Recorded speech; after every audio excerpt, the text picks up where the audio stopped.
दोस्तों, क्या कभी आपने कल्पना की है कि माँ के गर्भ में एक बच्चे की दुनिया कैसी होती होगी? शायद कुछ ऐसी, एक असीम शांति, चारों ओर अंधकार, समय कुछ थमा हुआ सा और एक छोटी सी जगह तैरने के लिए, और वो इंतज़ार करता है अपने बाहर आने का। 9 महीने पूरे होते हैं और समुद्र की लहरों पर एक अंतरिक्ष यान उतरता है और उसमें से बाहर निकलती है एक अंतरिक्ष परी।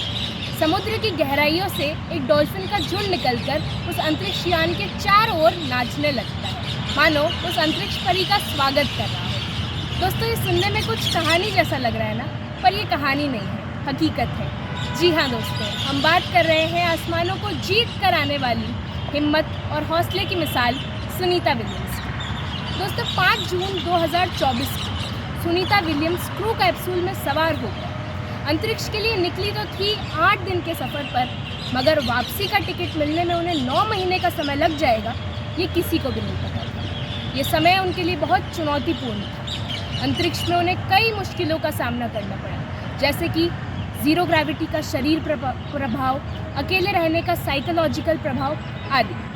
सफ़र मुश्किल ज़रूर था, हालात विपरीत थे और उम्मीद हर गुजरते दिन के साथ दम तोड़ रही थी, लेकिन सुनीता के चेहरे पर शिकन तक नहीं थी, और अगर कुछ था तो धैर्य और दृढ़ निश्चय। दोस्तों, इसी बीच उनकी कई तस्वीरें भी सामने आई, जिसमें कभी वे जिम में पसीना बहाती नजर आती तो कभी क्रिसमस सेलिब्रेट करती दिखती, कभी वे अपनी पसंदीदा बुक्स पढ़ती तो कभी अपना पसंदीदा म्यूज़िक सुनती। इस दौर में उन्होंने अपने आप को शांत रखने के लिए ध्यान और योग का सहारा लिया। उन्होंने अपने आप को फोकस्ड और पॉजिटिव बनाए रखा। दोस्तों, उन्होंने अपने आप की इनर स्ट्रेंथ पर भरोसा किया और हर मुश्किल को पार कर लिया। और फाइनली जब वे 18 मार्च 2025 को धरती पर लौटी तो 150 से ज़्यादा रिसर्च करके, और उनकी इस अचीवमेंट ने स्पेस रिसर्च को एक नई दिशा दी है। दोस्तों, उनकी ये जर्नी दिखाती है कि एक इंसान के अंदर कितना पोटेंशियल होता है। दोस्तों, उनका जन्म यूएस में हुआ था, लेकिन उनके पिता भारतीय मूल के थे। दोस्तों, क्या आप जानते हैं कि सुनीता विलियम्स को बचपन से ही स्टार्स बड़े पसंद थे, और एक बार उन्होंने अपने पिता से बचपन में पूछा, क्या कोई आसमान को छू सकता है? और उनके पिता ने मुस्कुराकर जवाब दिया, हाँ, अगर वो मेहनत करे और अपने सपनों को साकार करने का हौसला रखे। दोस्तों, एक क्यूरियस चाइल्ड से एक रिकॉर्ड ब्रेकिंग एस्ट्रोनॉट का सफ़र सुनीता विलियम्स के लिए इतना आसान नहीं था। शुरुआत में वे पशु चिकित्सक बनना चाहती थी, क्योंकि उन्हें पेट से बहुत प्यार था, और इसके लिए उन्होंने आवेदन भी किया, लेकिन उन्हें अपने मनचाहे कॉलेज में सीट नहीं मिली। फिर उन्होंने यूएस नेवी ज्वाइन की और हेलीकॉप्टर पायलट बनी। मिशंस के दौरान उन्हें कई बार टेक्निकल खराबी और ख़राब मौसम का सामना करना पड़ा, लेकिन उन्होंने कभी हिम्मत नहीं हारी। इसी बीच उन्हें स्पेस सेंटर जाने का मौका मिला, और उन्होंने अंतरिक्ष में उड़ान भरने का सपना देखा और नासा में आवेदन किया। हालांकि नासा ने उनका आवेदन ठुकरा दिया। उन्होंने इंजीनियरिंग मैनेजमेंट में मास्टर्स डिग्री की और स्पेस ट्रैवल करने के लिए खुद को तैयार करने के लिए एडवांस ट्रेनिंग की, और फिर से नासा में आवेदन किया। इस बार नासा ने उनका आवेदन स्वीकार कर लिया, और फाइनली 2006 में अंतरिक्ष में उड़ान भरने का उनका सपना पूरा हुआ।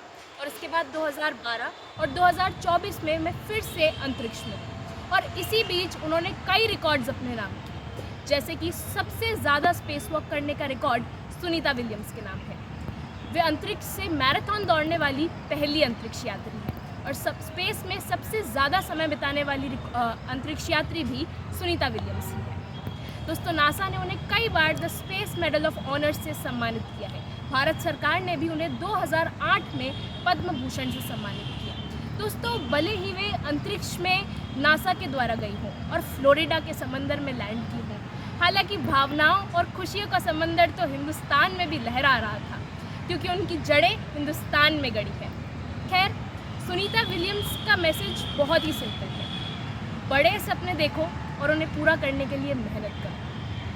हालांकि अब फाइनली जब सुनीता विलियम्स धरती पर लौट आई हैं, अब भी उनकी चुनौतियां समाप्त नहीं हुई है।